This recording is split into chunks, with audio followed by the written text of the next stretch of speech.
hari ibindi none wumva kuzuweza saa sita wagenda yarabayikorera abasinda yitaho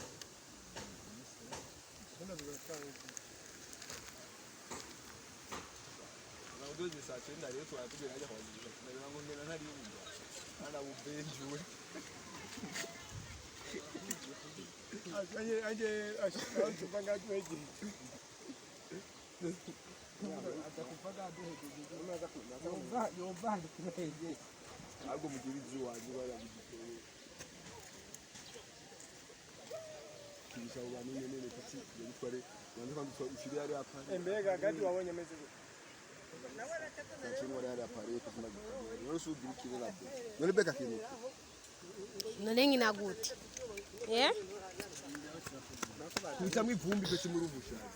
Kubitamwe ivumbi goma. Usha ngine yambaye guti. Kwanza mayibo yesiga veri. Yambaye maherere. Sana aruhaga rabaka gasa. Ndashire gasa. Ana akagakara ko muri kituro yitwa mu uravye umuntu je niko ngunda mu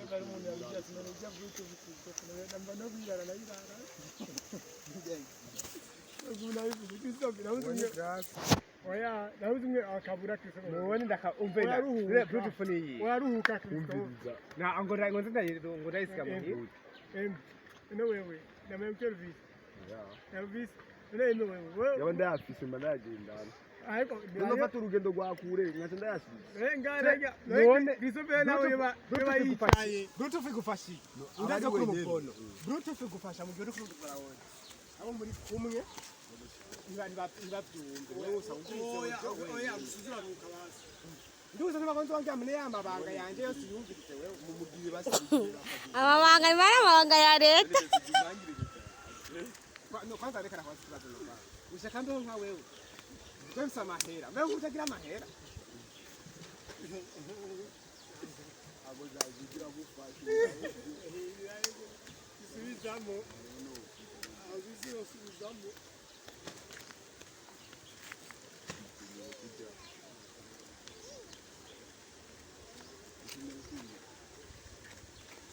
Kubanga gukamira. Ngani kwisa ndire kirogo. Abajye kwa muganga. Kwiza ndabye kwa muganga. Ushaka karapeti kade. Kada. Bambe. Sa